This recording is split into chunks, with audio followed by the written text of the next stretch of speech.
27th May, 1942. Prague. The Allies helped take out Reinhard Heydrich because killing him was a high-leverage strike on the Nazi control system while leaving Hitler alive avoided a dangerous strategic gamble that could have made Germany harder to defeat. The Allies are a coalition war machine that converts shipping, industry, intelligence, and alliances into sustained pressure until an enemy system breaks.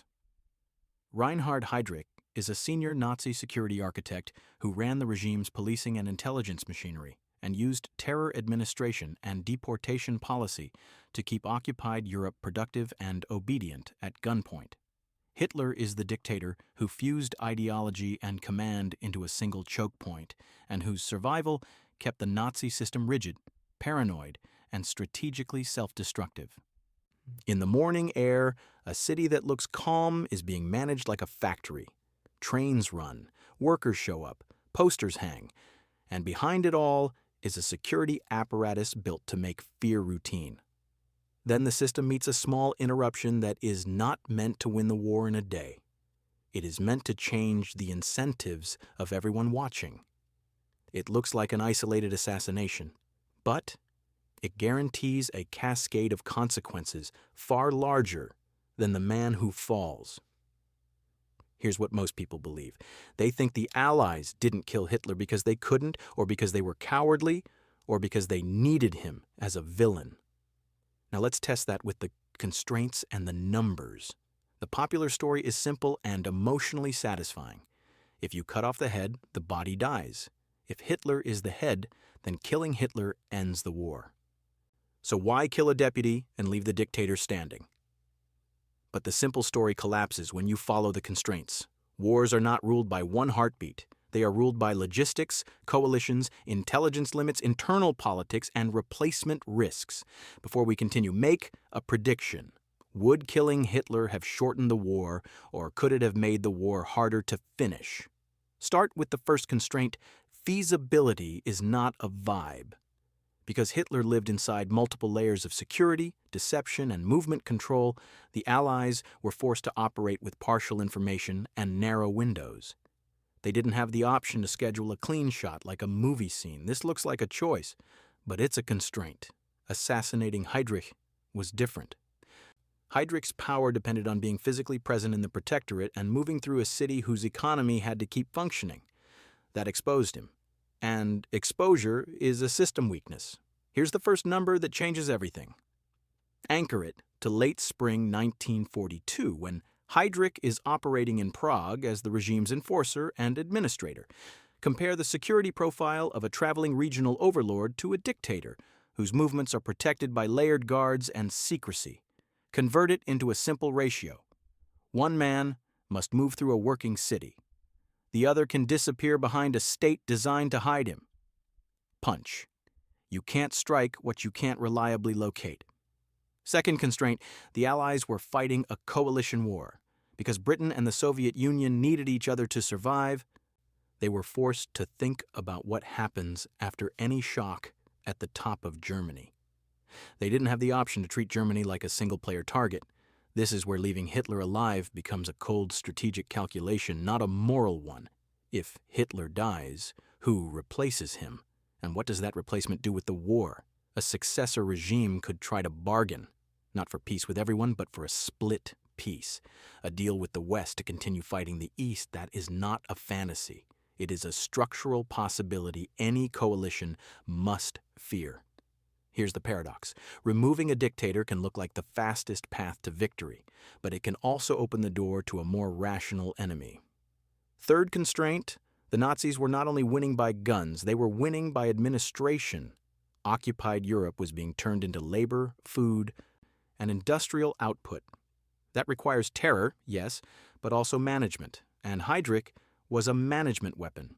Heydrich's office network controlled arrests, interrogations, intelligence files, deportation pipelines, and the policing logic that kept factories producing under occupation. Killing him was not only revenge, it was an attempt to disrupt the control surface of the regime. Here's what the numbers say. Anchor it to the way occupation systems behave. A few administrators can control millions when they control paperwork, permits, food rationing, and fear. Compare a frontline commander who influences a battlefield for a week to a security chief who influences an entire population every day. Convert it into human consequence. One signature can decide who is fed, who is arrested, and who disappears. Punch. Bureaucracy can kill more reliably than bullets. Fourth constraint, signaling mattered. Because the Allies needed resistance movements to keep believing the war would end in liberation, they were forced to prove reach and commitment. If you ask people to risk their families, you must show them the coalition has teeth. This is where "take out this Nazi" becomes a political action as much as a military one. Heydrich was not chosen only because he was evil. He was chosen because his removal could be read by occupied populations as proof the regime was penetrable. Now place it in time. By 1942, the Allies are still not landing in France. The Soviet Union is bleeding. Britain is strained. Everywhere the question is the same. Will the Nazis be permanent? A strike inside the occupation machine answers that question with action. Here's the next number that changes everything. Anchor it to the calendar of 1942, when years of occupation have trained people to expect the regime to last forever. Compare a war measured in years to a single operation measured in minutes. Convert it into the psychological ratio. Years of fear can be punctured by a few minutes of proof that the rulers are vulnerable. Punch. Morale is a supply line. Now let's get even colder. The Allies also had to price the backlash. Because Nazi occupation systems ran on collective punishment, any strike against leadership risked reprisals against civilians. They didn't have the option to pretend retaliation wouldn't happen. And it did happen. Villages were destroyed, hostages were taken, executions followed. The regime tried to make an example so expensive that resistance would calculate submission as the cheaper option. Here's the number that changes how you feel it. Anchor it to the weeks after Heydrich's death, when German retaliation surged in the Protectorate. Compare the cost of a single target removed to the cost imposed on civilians after the fact. Convert it into consequence. The Nazis didn't just punish the attackers, they punished the idea of attack. Punch. Terror is an economic policy. So why do it anyway? Because the Allies were not optimizing for a quiet occupation. They were optimizing for a total war that had to end with Germany's unconditional defeat. In that logic, resistance is not judged only by immediate casualties. It is judged by whether it accelerates system failure and locks the enemy into brutal overreaction that isolates him politically. That's the part people miss. Nazi reprisals were meant to scare Europe into obedience. But they also clarified to the world what the Nazi system was. And clarity is a strategic resource. Now we myth-bust the first oversimplification. Myth. Assassinating a leader always speeds victory. Reality. Removing a node only matters if the system cannot replace it quickly or if replacement creates a strategic advantage for you. Heydrich was a high-value node in a specific kind of machine, internal security and occupation management. Removing him created friction in an apparatus that depended on competence and fear, not just ideology. Even if another man takes the chair, networks stumble, priorities collide, and local commanders overreact. After-action reports, administrative records, and internal memos across regimes show the same pattern. Remove an organizer and the machine gets louder and less efficient for a while. Hitler was different. Hitler's death could have produced two opposite outcomes. Outcome one is the story everyone loves. The regime collapses, the war ends. Outcome two is the story system thinkers fear. The regime becomes more coherent.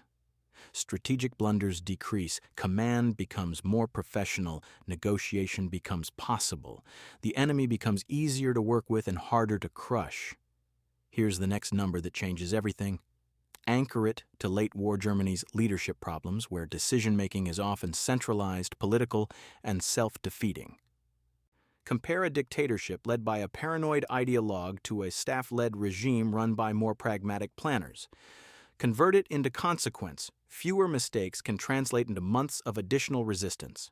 Punch. Competence is a force multiplier. Now you can see the incentive. Leaving Hitler alive wasn't mercy. It was risk management. If the Allies cannot control the successor state, killing Hitler becomes a gamble with potentially catastrophic second-order effects.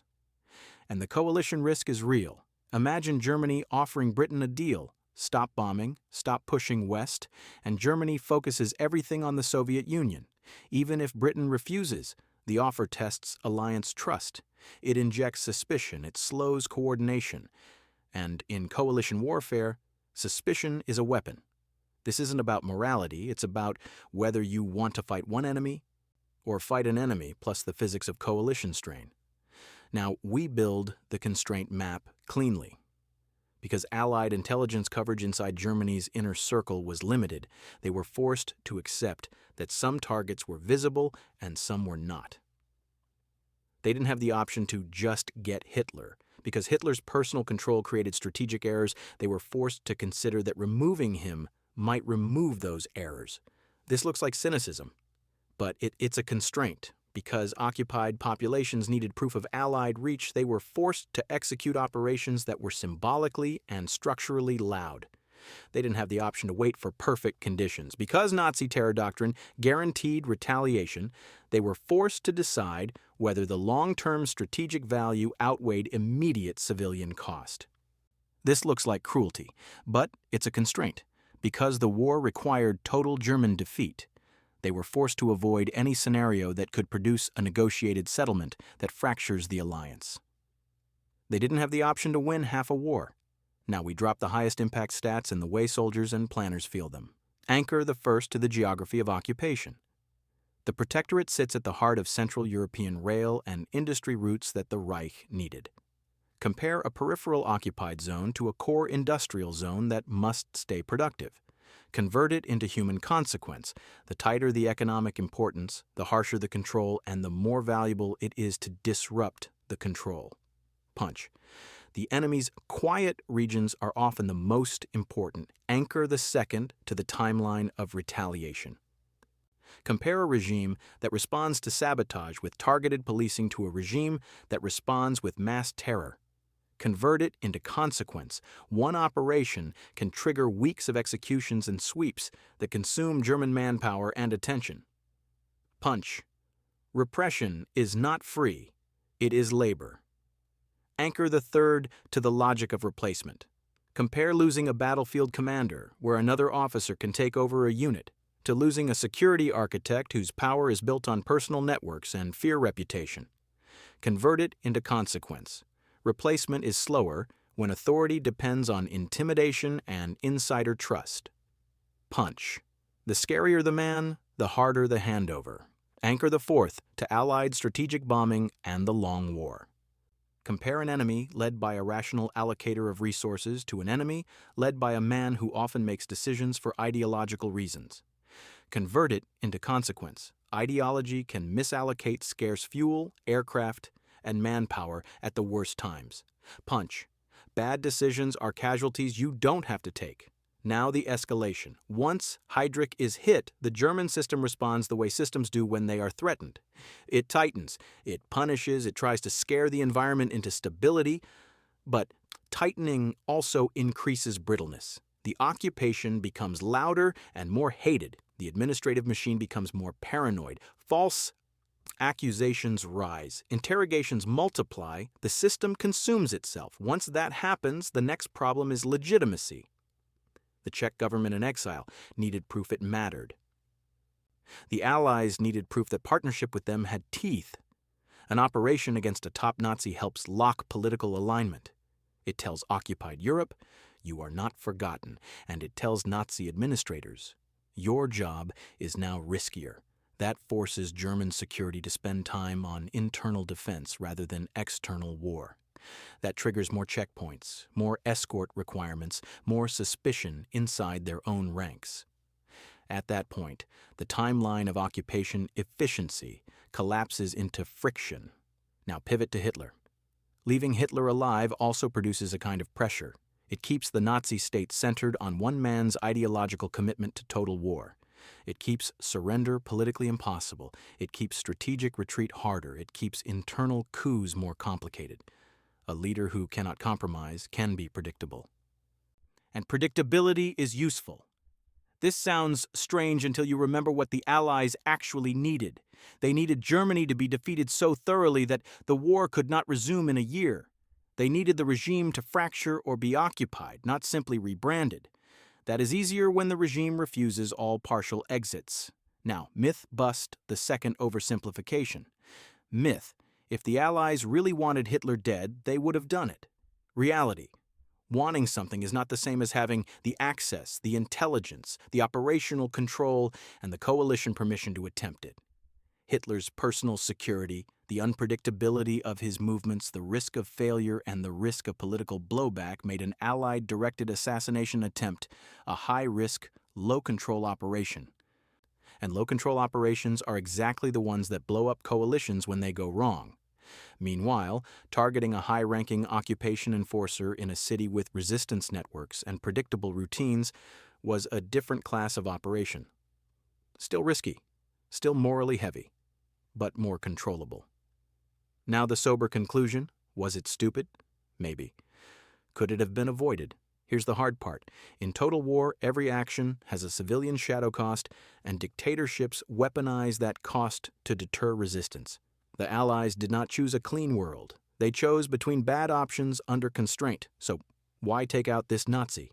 Because Heydrich represented a bottleneck in the occupation and terror system. And removing him created disruption, proof, and political alignment at a moment when the Allies desperately needed all three. And why leave Hitler alive? Because killing Hitler was not guaranteed to collapse the system and carried a real risk of producing a more coherent enemy or a politically dangerous successor scenario that could fracture the alliance. In the end, coalition stability beat revenge and system leverage beat symbolic targets. And here's the question that should sting because it forces you to see war as engineering. If removing Hitler might have made Germany more rational and leaving him alive might have helped keep the enemy trapped inside his worst habits, what does that tell you about how often victory depends less on taking the head and more on letting the enemy system keep making predictable mistakes? If you want real history, not myths, subscribe.